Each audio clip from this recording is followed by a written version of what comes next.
partida e chegada.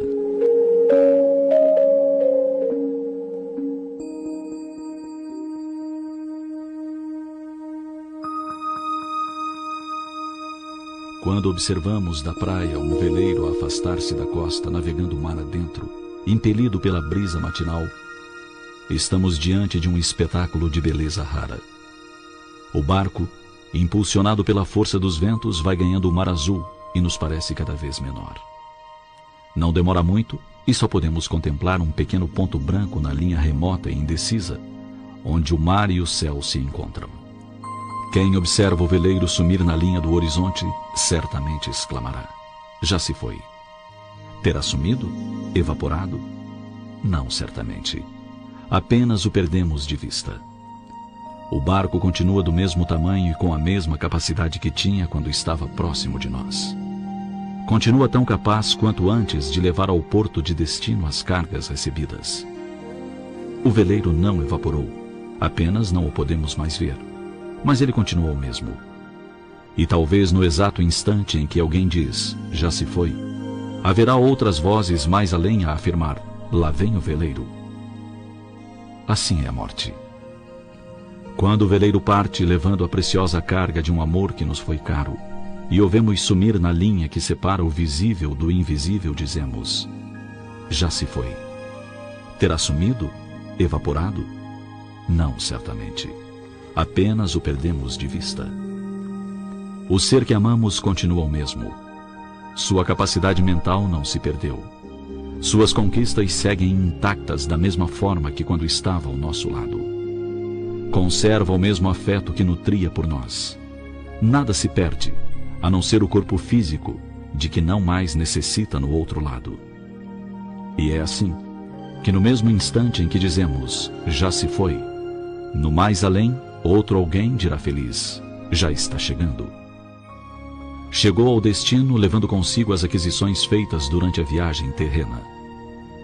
A vida jamais se interrompe nem oferece mudanças espetaculares, pois a natureza não dá saltos. Cada um leva sua carga de vícios e virtudes, de afetos e desafetos, até que se resolva por desfazer-se do que julgar desnecessário. A vida é feita de partidas e chegadas, de idas e vindas. Assim, o que para uns parece ser a partida, para outros é a chegada. Um dia partimos do mundo espiritual na direção do mundo físico. Noutro, partimos daqui para o espiritual, num constante ir e vir, como viajores da imortalidade que somos todos nós.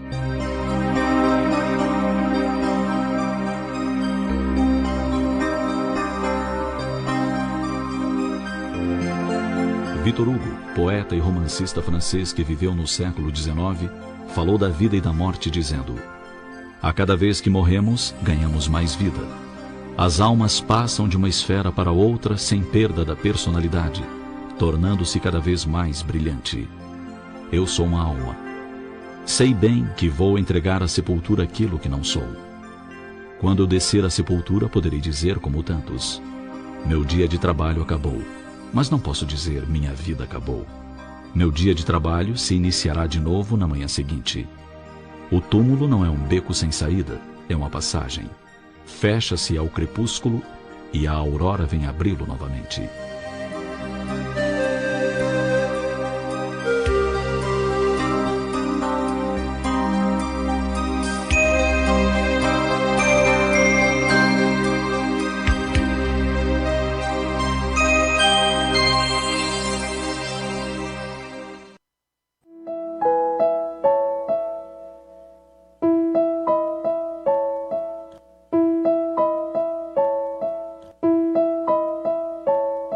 A escuridão é simplesmente ausência de luz.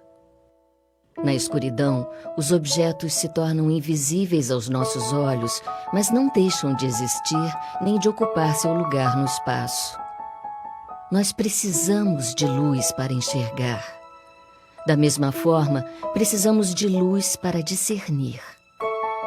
A luz do sol banha a natureza e acende a vida. As luzes do conhecimento e do amor ampliam os horizontes da alma e do coração.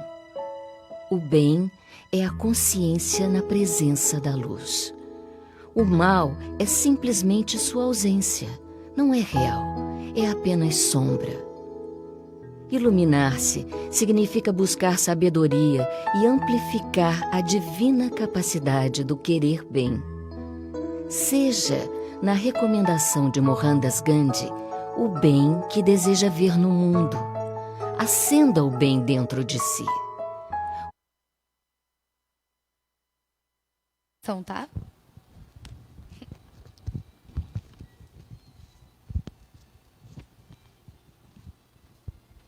Sua face mostra o que você sente. Quando você está alegre, seguro, confiante, disposto, amoroso, atrai os outros e faz com que eles tenham prazer na sua companhia. Se estiver triste, inseguro, amargo, rancoroso, eles se afastam. Seu rosto mostra tudo. Por isso, cuide-se, procure ser alegre e amoroso. Mostre sua confiança em Deus e em si mesmo. É agradável a face de quem está certo de possuir paz e alegria.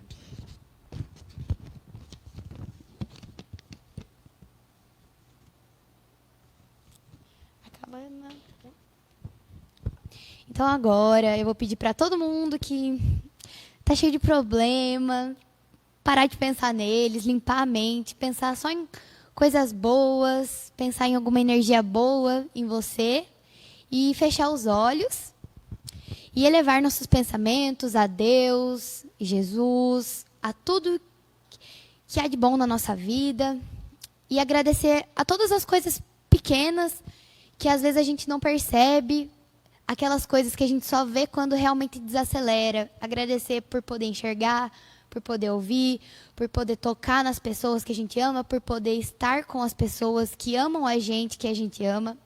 Agradecer por essas pequenas coisas que fazem da gente seres humanos, o sentir. Agradecer também a tudo que a gente pode conseguir e se agarrar ao pensamento que tudo passa. Se você está passando por uma coisa muito difícil, muito ruim, calma. Tudo vai passar e que todo mundo que está aqui hoje possa absorver o máximo possível da palestra e que vá para casa leve, iluminado, durma bem e que a semana seja muito iluminada. Que assim seja.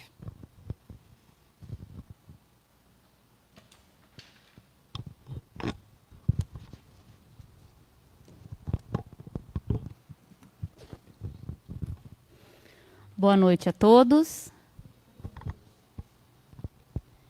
Bom, nós fizemos a questão, a gente sempre faz a questão de que os jovens possam estar incluídos nas nossas atividades, né?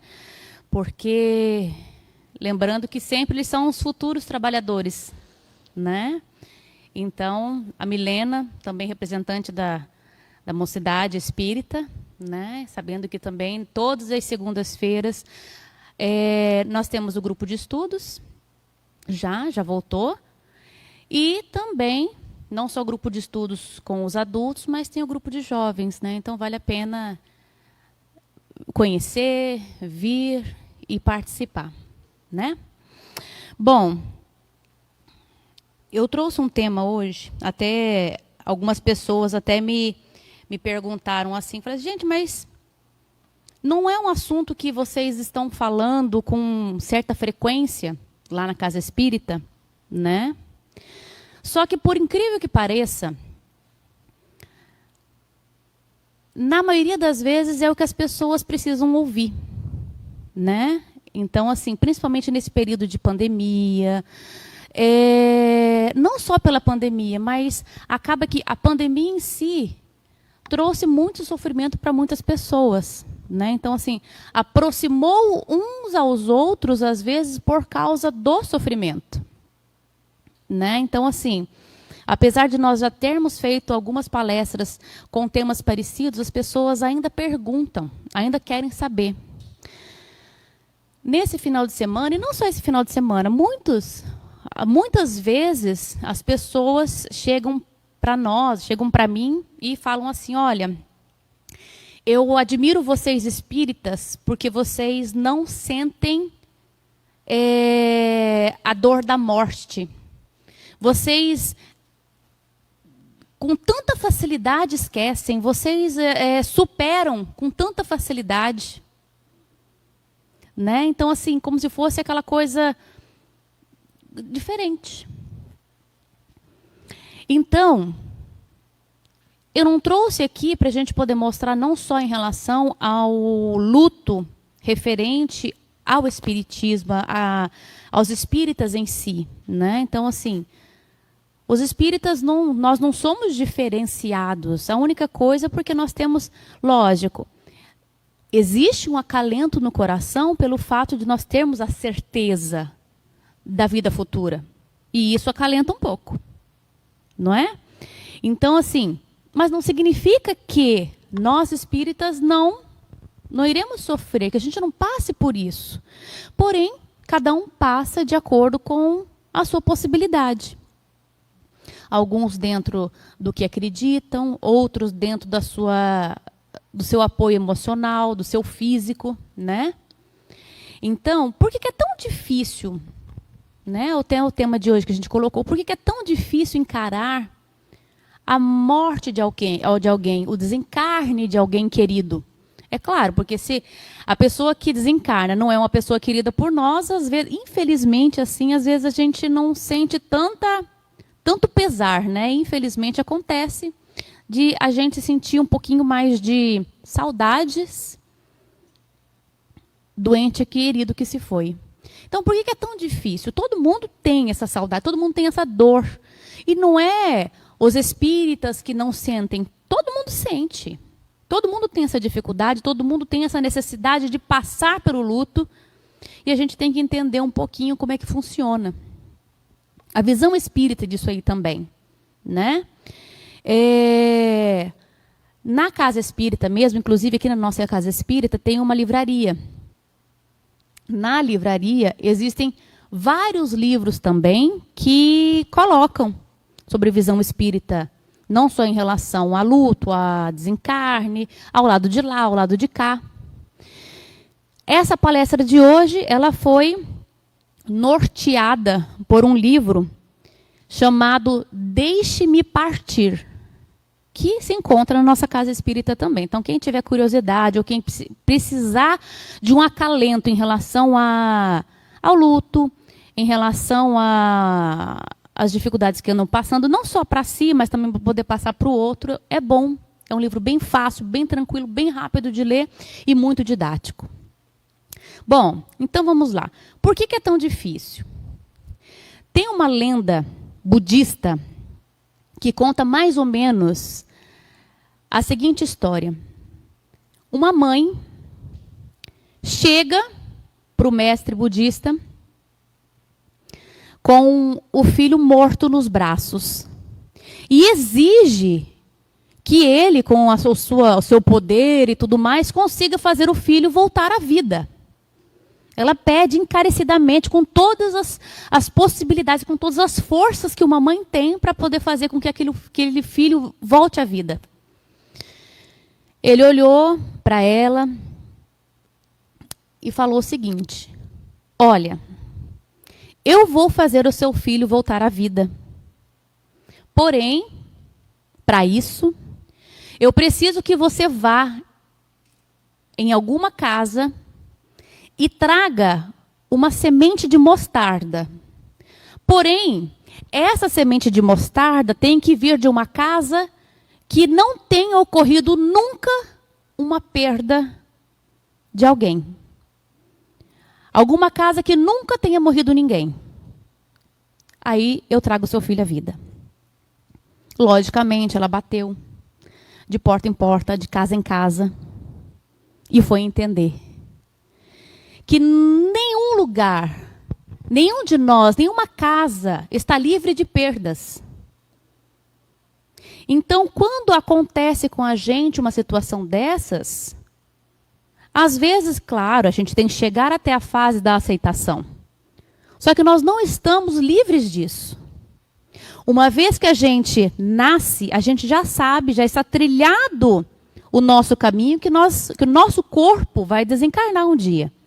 Quando a gente nasceu, a gente já começa a morrer, né? Não falam isso?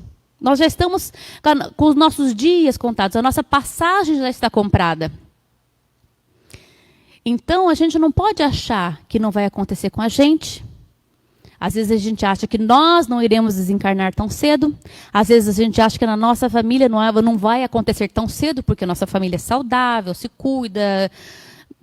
N motivos para que não ocorra um desencarne tão cedo, mas assim, a gente não sabe o dia de amanhã. Não é verdade? Então, essa historiazinha mostra para nós o seguinte, mexe com a gente. Por que, sabendo que nenhuma família, nenhum de nós está livre de perda, nenhum de nós escaparemos de ter alguém do nosso âmbito familiar, do nosso vínculo de amores, do nosso convívio de amizades, nós não estamos livres dessa perda. Algum dia alguém vai desencarnar. Então, por que é tão difícil? Será que é, às vezes, falta de fé? Será um despreparo? Será que, às vezes, a gente precisava conversar um pouquinho disso mais em casa? Na maioria das vezes, quando a gente sente essa dor, parece que a nossa fé é abalada, né?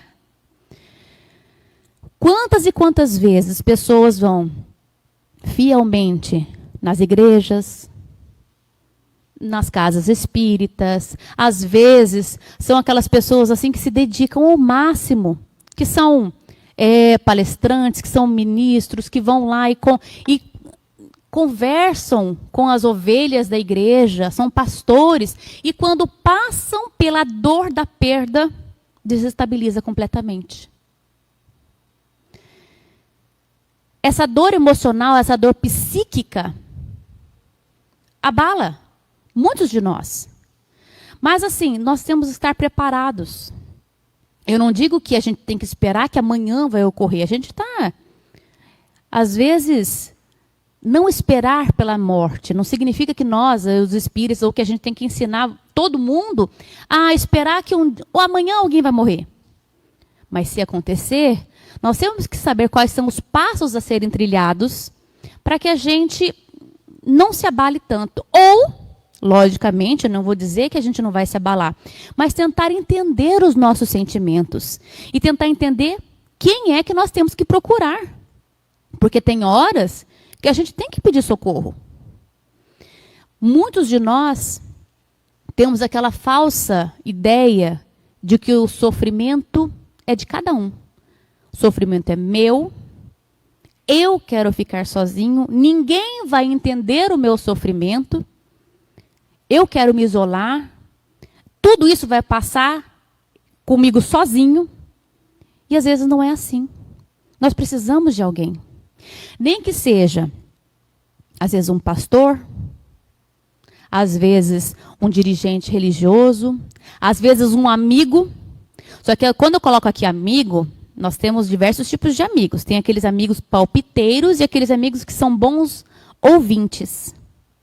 Em alguns momentos que a gente precisa jogar para fora o nosso sentimento, a nossa angústia, a nossa mágoa, o nosso desespero, nós precisamos jogar para fora, às vezes, com esse amigo que saiba ouvir.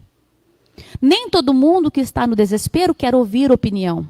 Nem todo mundo que está no desespero quer ouvir uma palavra amiga, a não ser que peça. Mas, às vezes, no auge do desespero, a pessoa precisa só jogar para fora. Colocar a tua angústia para fora. A sua tristeza tem que ser jogada para fora. Então, nós temos que preparar a pessoa que às vezes perdeu alguém e também aquele que não perdeu ninguém, mas que está ali para acalentar. Às vezes, nós seremos as pessoas que não perdemos, mas que nós seremos aqueles que vão acalentar os outros, que vão chegar para nós pedindo apoio. E às vezes a gente chega falando assim, nossa, o que eu vou falar? Eu não sei o que falar para essa pessoa. Mas às vezes a pessoa não quer ouvir. Ela quer uma companhia. Ela quer um colo. Ela quer que você esteja ali do lado dela.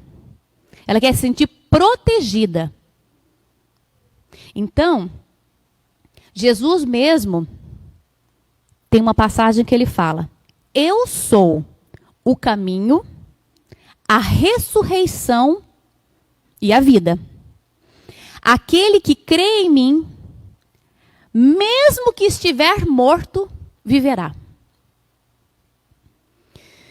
Então, nessa frase que Jesus falou, nós temos aqui a plena certeza de que nós não precisamos ter medo do amanhã em relação ao desencarne. Por quê? Como ele mesmo falou, crendo em mim, mesmo que estiver morto, ou seja, encarnado ou desencarnado, viverá.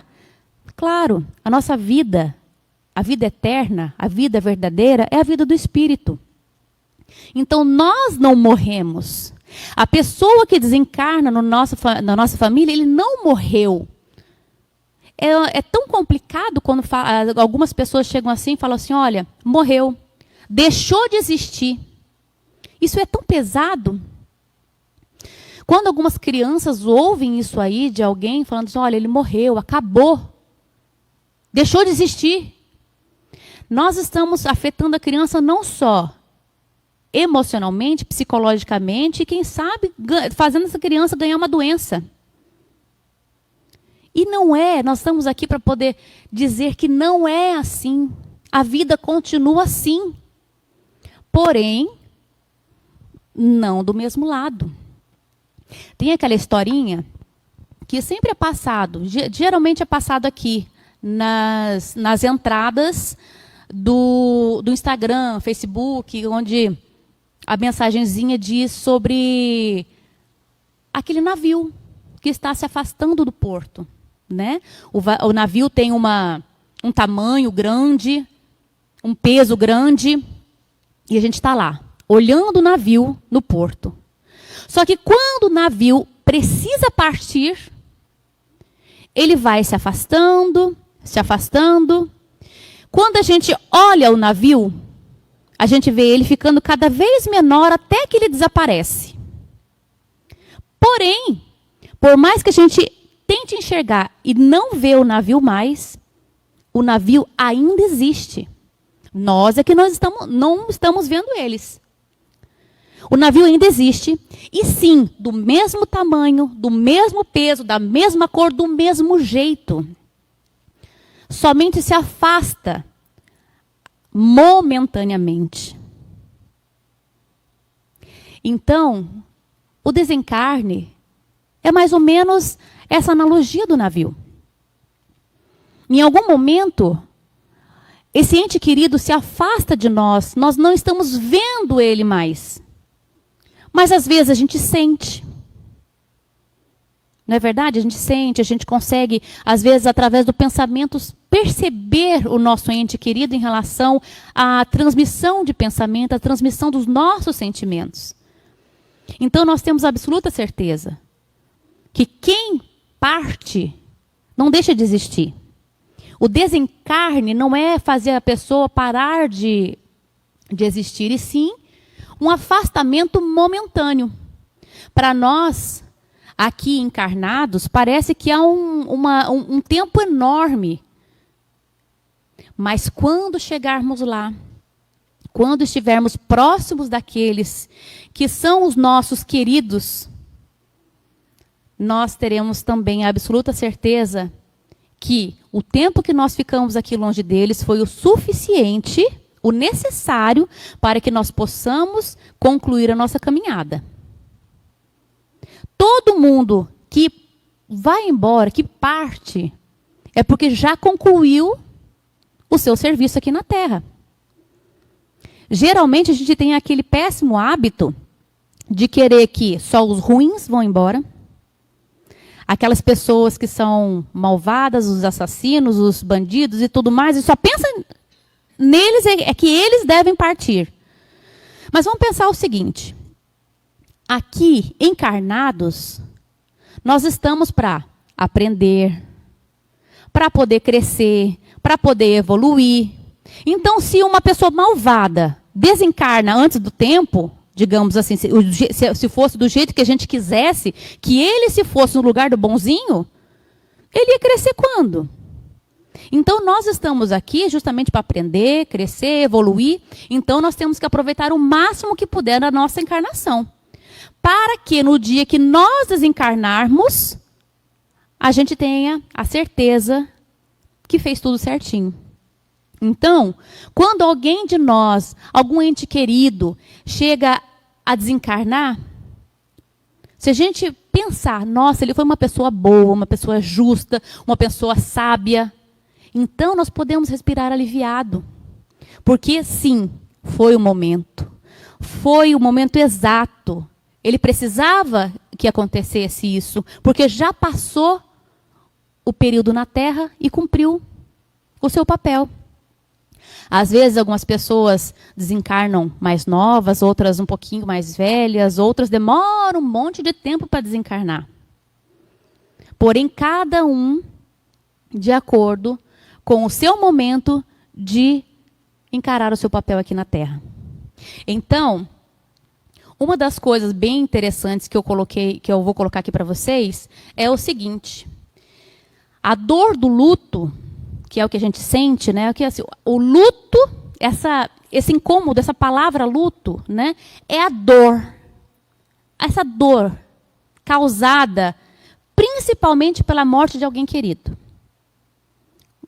É diferente quando a pessoa colocou um luto, só um papel preto lá. Não, o luto. A dor que nós sentimos durante o período do desencarne de alguém querido.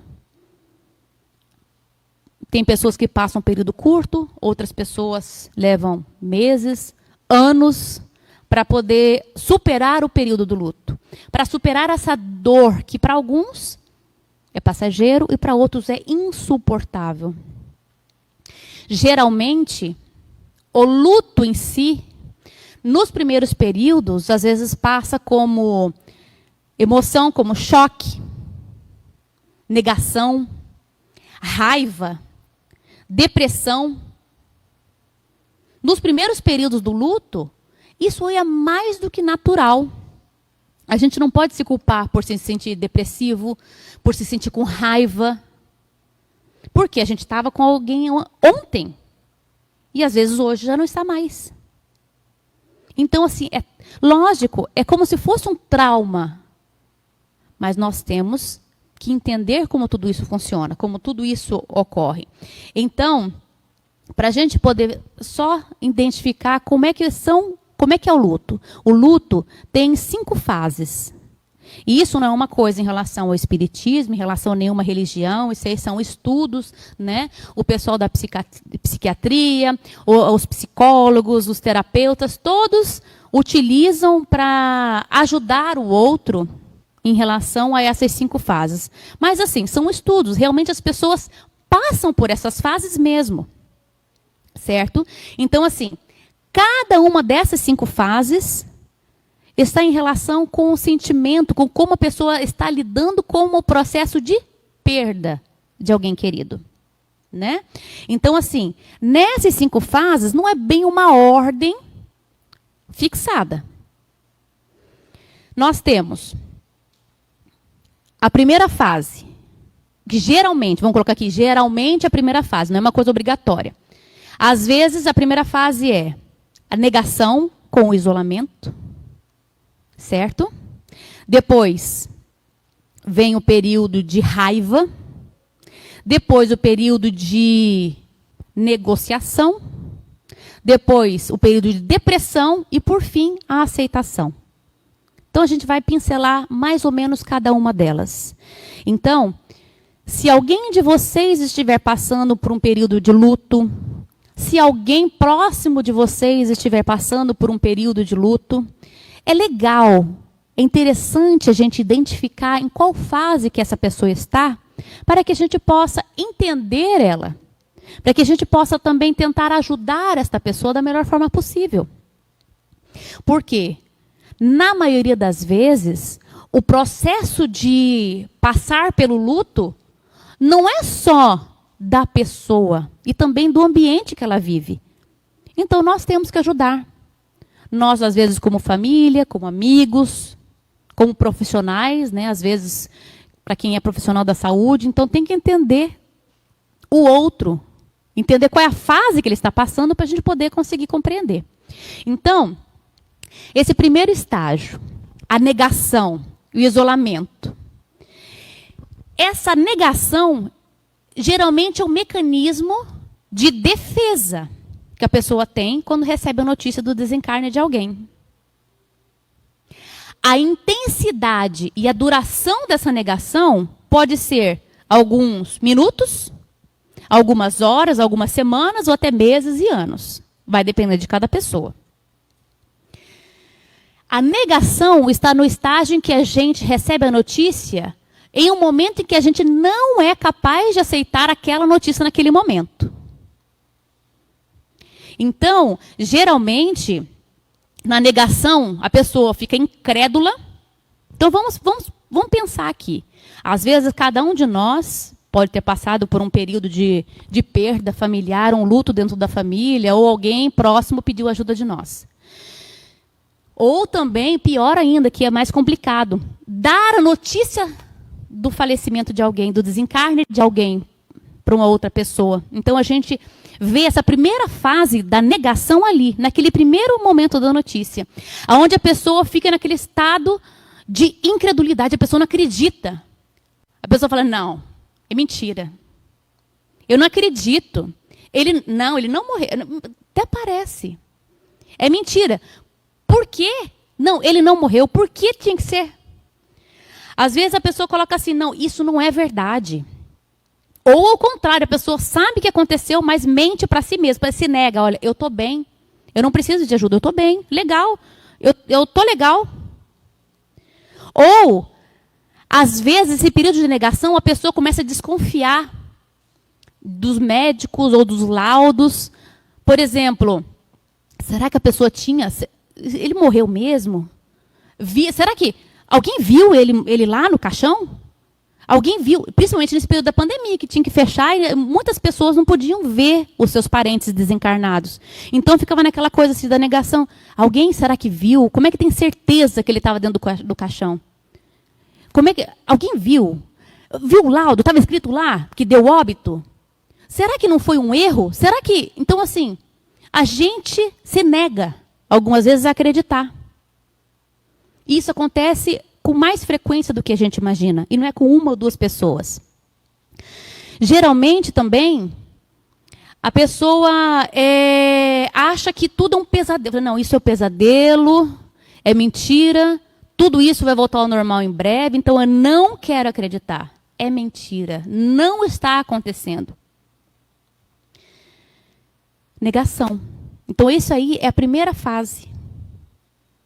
E ocorre com muitos de nós, que é difícil, aquela sensação de que o chão está cedendo, o mundo caiu, é nessa fase da negação.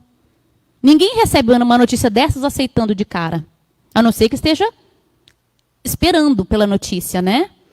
Salvo se alguém esteja muito doente e você já está sendo preparado emocionalmente, psicologicamente para aquela notícia. Mas mesmo assim, a pessoa que, por exemplo, está com um câncer terminal, a gente sempre tem aquela fé, aquela expectativa que aquela pessoa com câncer terminal vai se curar no último segundo e vai viver. Aí quando a pessoa desencarna, por mais que a gente saiba que a pessoa ia desencarnar, a gente se nega, dói também. Só que às vezes, quando a pessoa está preparada, às vezes essa negação dura um período um pouquinho mais curto. Para outras pessoas que não estavam tão preparadas para a notícia, o período é um pouquinho mais longo. Quando a pessoa está num período de negação, a pessoa tenta fazer de conta que a pessoa não desencarnou. E tenta fazer com que a pessoa fique fazendo de conta que a pessoa está próxima de nós. A ponto de não desarrumar o quarto da pessoa. Falei, poxa, a pessoa desencarnou, ela não vai voltar para aquele quarto. A gente sabe, o espírito não está nessa dimensão material. Ela não vai dormir naquele quarto. Mas algumas pessoas, em períodos de negação, não desarrumam o quarto. Não mexe na última roupa que ele deixou na cama. Às vezes, não, o guarda-roupa continua intacto. A última sujeira que deixa ali, sem muito tempo se limpar. Por quê? Para poder tentar sentir que a pessoa não se foi. como se ela estivesse lá, porque não quer aceitar. A negação não quer aceitar que a pessoa se foi. Às vezes, a pessoa que está num período de negação está em casa e é como se estivesse ouvindo a pessoa entrar, chamar. Mas não é uma coisa assim, ai, a pessoa está vendo fantasmas. Não.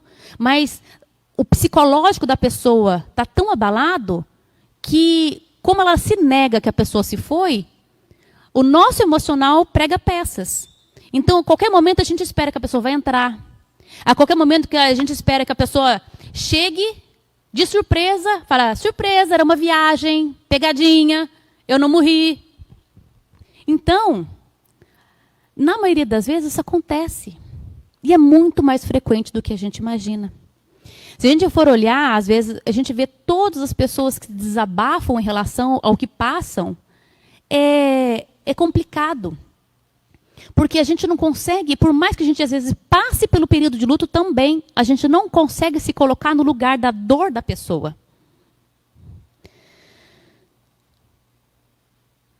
Depois da negação, o segundo estágio é a raiva. Depois que a pessoa vai lá, passou pelo período de negação, não desencarnou. Quando começa a cair a ficha que a pessoa desencarnou, a dor vem um pouquinho mais violenta. A pessoa começa a ficar com raiva. Raiva de tudo. Às vezes a pessoa tem raiva, e nem só a raiva, como também inveja e ressentimento. Inveja pelas pessoas que estão ainda com o pai, com a mãe, com o marido, com o filho. Inveja dos outros que não perderam ninguém. Ressentimento de colocar, ai meu Deus amado, eu podia ter feito tanta coisa com ele. Eu prometi que eu ia fazer isso, eu prometi tantas coisas que eu prometi e não fiz. E a raiva também toma conta da pessoa, porque às vezes dá uma raiva da pessoa ter desencarnado. Como é que você me deixou? Como é que você teve coragem de me deixar aqui desse jeito? Eu com tanto de pepino, com tanto de problema, com tanta coisa para resolver, e você me deixou? Raiva do desencarnado. Alguns com raiva de Deus. Por que você levou? O senhor não sabe que eu sou uma pessoa que não poderia ficar sem esse meu ente querido? Então, a gente tem, sem querer, às vezes, por mais que a gente tenha fé, vá na igreja, vai no centro espírita, reze, faça o que for. Às vezes dá aquela, falei, por que Deus? Por que?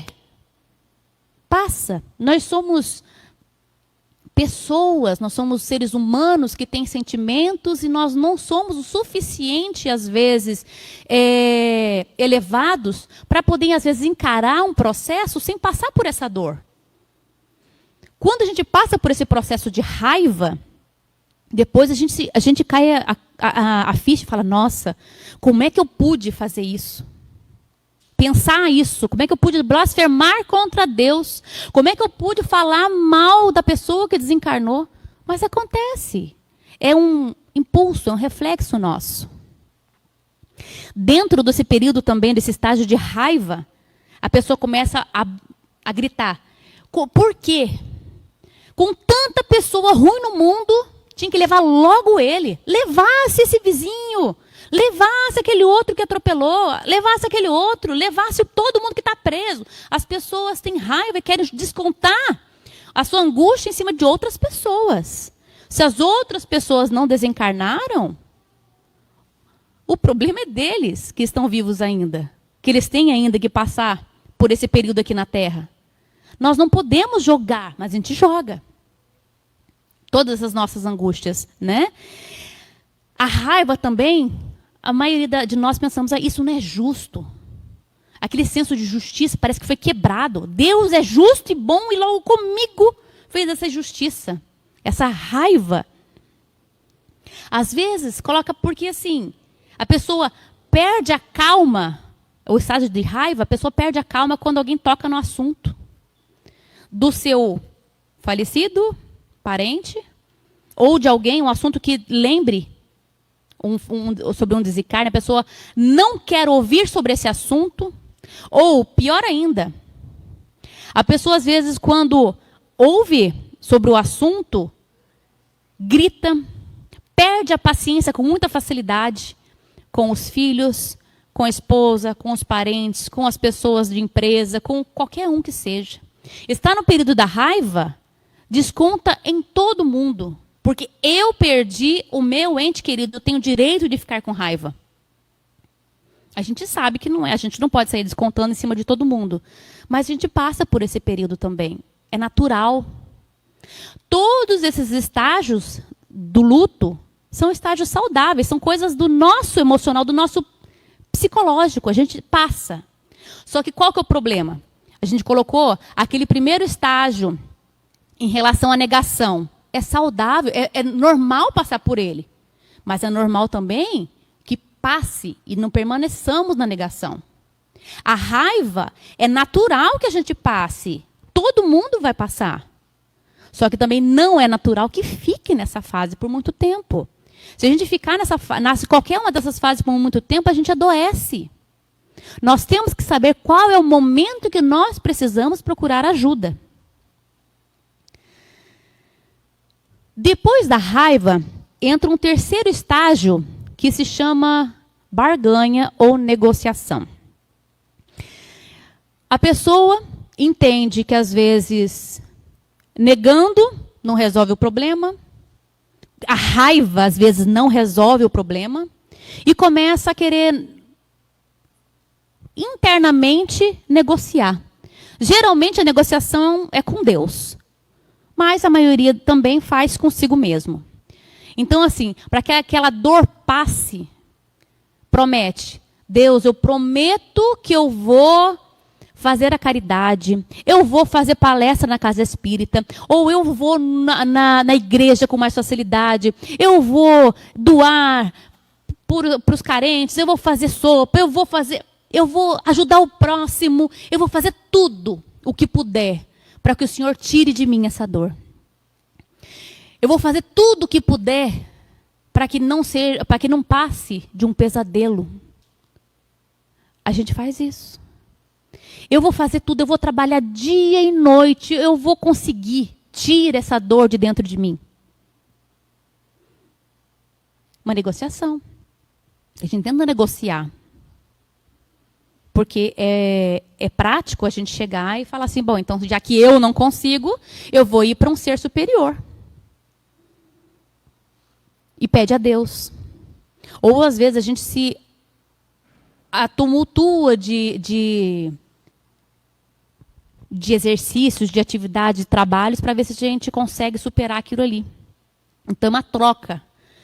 Enquanto eu trabalho muito, enquanto eu me foco, ou enquanto eu me dedico a todas essas coisas, eu vou melhorar. Quando Deus olhar que eu estou me dedicando, Deus vai se compadecer de mim e vai tirar a minha dor. Ou, em algumas vezes, ocorre também da pessoa falar, Deus vai verificar o quanto eu estou sofrendo e se eu me dedicar bem, Deus vai me levar para perto do meu ente querido. Às vezes acontece. E muitas vezes acontece, e às vezes nessa fase a pessoa orar, pedir, querer o máximo que puder ir até a pessoa. Falei, nossa, e será que sem querer assim eu cair, será que vai ser suicídio? Se eu sem querer morrer e ir para perto do meu ente querido?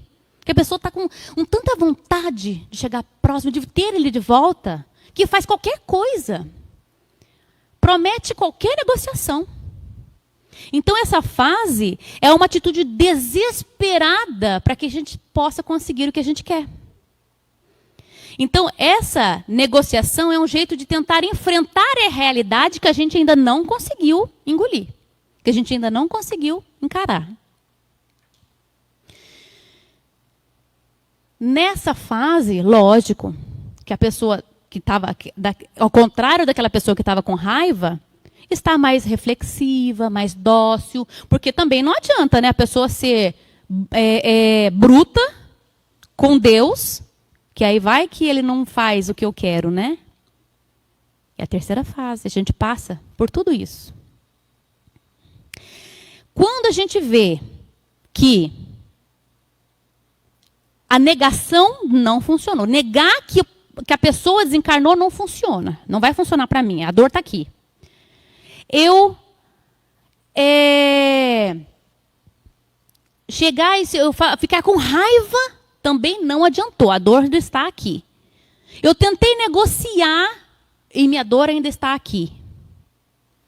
A próxima fase é a depressão. Essa fase, geralmente, é a fase que as pessoas mais ligam ao luto. Mas não é a única fase do luto. Todas as fases que eu citei são pertencentes ao luto. Porém, igual eu falei, algumas fases demoram um pouquinho mais, outras são mais curtas. Tem pessoas que superam um pouquinho mais rápido e outras demoram um pouco mais. Então, essa fase da depressão é quando a pessoa, depois de tudo isso que passou, tem aquela visão da realidade e consegue perceber a grande perda que ocorreu. Quando consegue enxergar dentro de si o buraco que está no seu peito, a sensação de um vazio. Alguns falam assim, é a sensação como se eu estivesse com um punhal encravado, rodando dentro de mim, e eu não conseguisse tirar a dor. E enquanto a gente estiver nessa fase, às vezes a dor, claro, é uma redundância, a dor dói, mas dói. Dói na alma, dói no máximo da profundidade. Nessa fase, lógico, a depressão ela vai aparecer como tristeza, desânimo, às vezes o choro, a falta de fé. Quando chegar nessa fase, nós temos que observar. Nós, como os enlutados, como as pessoas que estão passando por luto, ou alguém que esteja passando por luto, que nós estamos verificando. Nessa fase, nós temos que tomar cuidado. Porque, às vezes, é a fase que a pessoa mais precisa de um apoio profissional.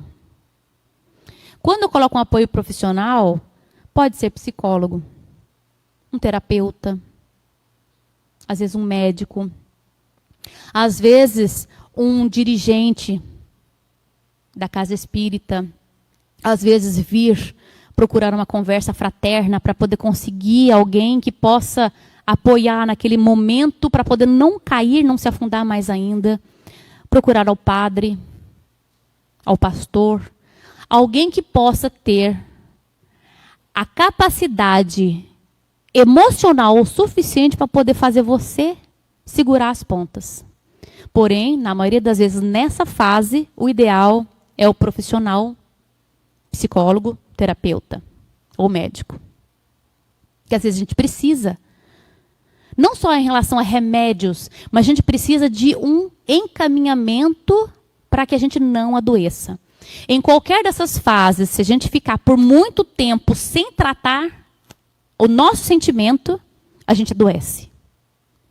E quando a gente adoece, aí sim precisa de medicamentos a longo prazo, que é o maior medo das pessoas que às vezes procuram um profissional é tomar remédio. Mas às vezes a pessoa só vai precisar tomar o remédio se por acaso se deixar adoecer. Então a gente não pode ter preconceito em relação a procurar um profissional. Nesse estágio de depressão, nós não podemos deixar passar.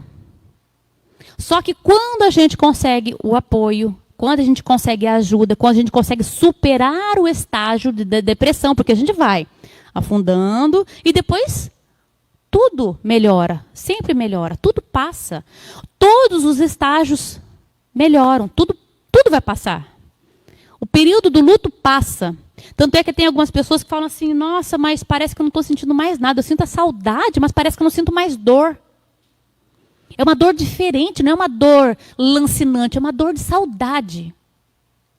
Aí sim, quando chega a dor da saudade, é normal. Claro, não significa que a aceitação é você parar de chorar, você parar de sentir, você parar de ter, às vezes, uns sofrimentos por lembrar da pessoa. Mas, às vezes, o que é natural é isso aí. O que não é natural é você permanecer no sofrimento doentio. Então, algumas pessoas chegam assim, nossa, mas eu não estou sentindo aquela dor que eu parecia que eu ia morrer antes. Mas realmente é isso que a gente quer. Nós precisamos chegar no 5º estágio, que é o de aceitação. Que é quando a gente tem a noção da realidade. A aceitação da realidade. Não vou dizer que é fácil. A aceitação, esse estágio, vai depender, claro, de cada pessoa. Alguns chegam nela mais rápido, outros um pouquinho mais lento. Depende do progresso, depende de todo esse processo. Mas aí, no processo da aceitação, a dor se transforma em saudade. Quando a gente vai chorar nessa fase da aceitação, a gente chora enviando amor, enviando todas as radiações de positividade, de saudade, de amizade, de sabedoria. A gente envia para o nosso ente querido que desencarnou tudo que a gente quer de bom. Porque nas outras fases, o nosso choro era de desespero, de angústia, de raiva. Então, todos aqueles choros anteriores eram choros de energia mais pesada. Quando a gente chega na fase da aceitação, a gente chora também. Só que um choro, vamos dizer que um choro saudável, um choro que, por sermos seres humanos, por gostarmos de alguém, a gente chora. Mas chora de saudade, um choro saudável. Então, a pessoa que não passa corretamente por cada fase dessa perda, igual eu falei, adoece. Então, a pessoa, já que você quer passar, já que você está passando às vezes por um processo desse, não se isole. Você não precisa procurar alguém para conversar. Você pode só estar com alguém do lado. Então não se isole, não fique preso dentro de casa. Não fique pensando, não fique assistindo alguns filmes que não vão fazer bem para você. Procure companhia. Escute músicas saudáveis. Procure, às vezes, se você está achando que você não está conseguindo superar aquela dor, procure um profissional da saúde específico para poder te ajudar. Geralmente um psicólogo, inicialmente um psicólogo, né? Se for procurar alguém da sua igreja, da casa espírita, procure conversar com alguém que possa te orientar da maneira correta. Nós precisamos da companhia. E a companhia não precisa ser só da pessoa física. Busquemos a Deus. Os nossos amigos espirituais estão sempre nos amparando e nos protegendo. Porém, eles estão ali, do nosso lado. Para nos ajudar, a gente precisa só dar permissão para eles chegarem perto de nós. Eles estão ali o tempo todo.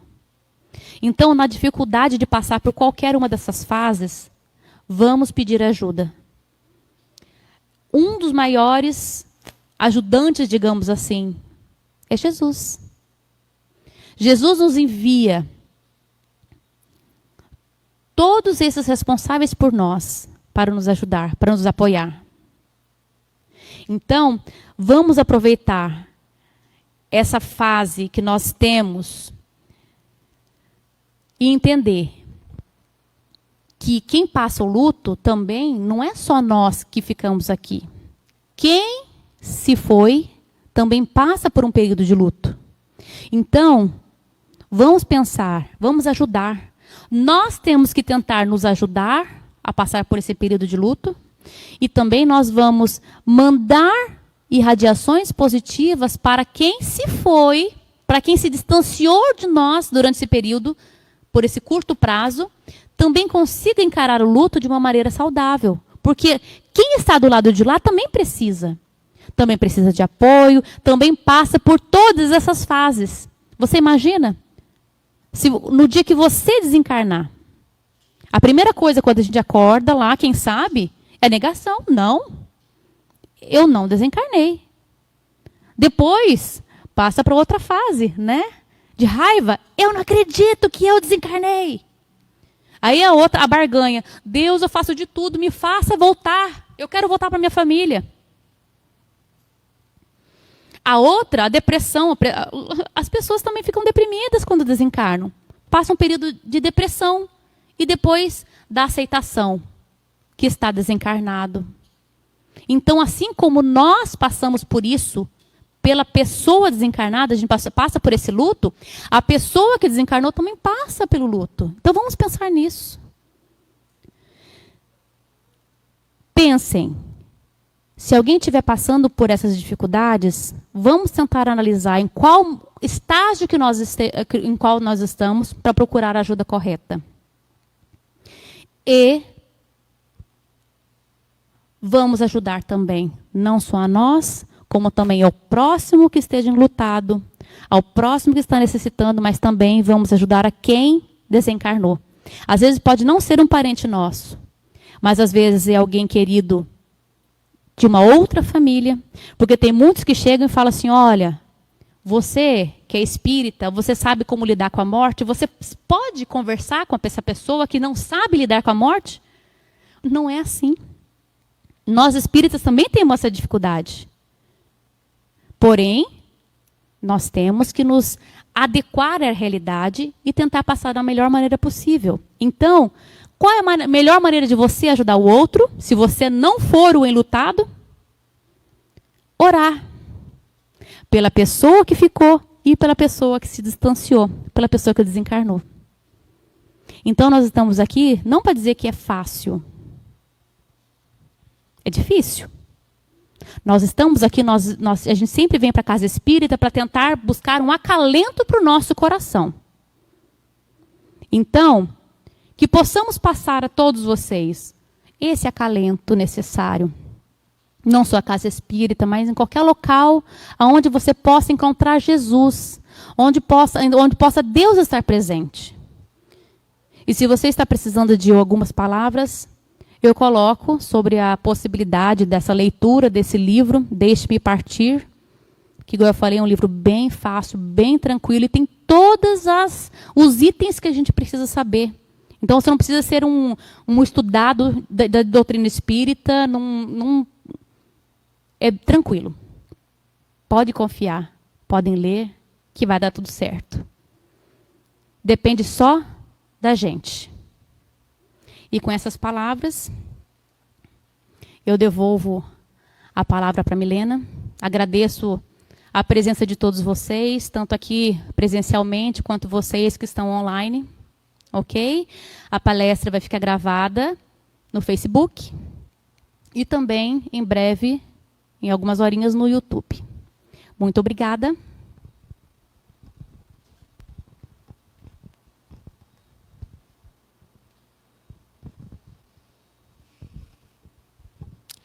Todo mundo fechar os olhos, se concentrar, limpar a mente. Espero que todo mundo que veio aqui hoje possa levar um pouquinho da palestra para casa, possa aplicar os aprendizados de hoje, possa estar com o coração mais leve, mais feliz. Que a gente sempre procure ser nossa melhor versão. Pai nosso que estais no céu, santificado seja o vosso nome. Venha a nós o vosso reino, seja feita a vossa vontade, assim na terra como no céu. O pão nosso de cada dia nos dai hoje. Perdoai as nossas ofensas, assim como... E não nos deixeis cair em tentação, mas livrai-nos de todo mal, que assim seja.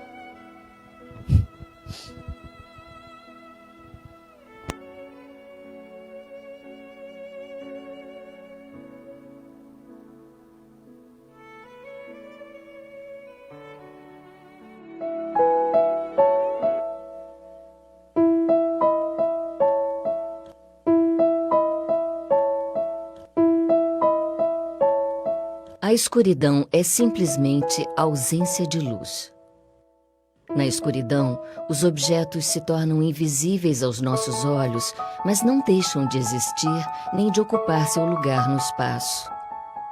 Nós precisamos de luz para enxergar. Da mesma forma, precisamos de luz para discernir. A luz do sol banha a natureza e acende a vida. As luzes do conhecimento e do amor ampliam os horizontes da alma e do coração. O bem é a consciência na presença da luz. O mal é simplesmente sua ausência, não é real, é apenas sombra. Iluminar-se significa buscar sabedoria e amplificar a divina capacidade do querer bem.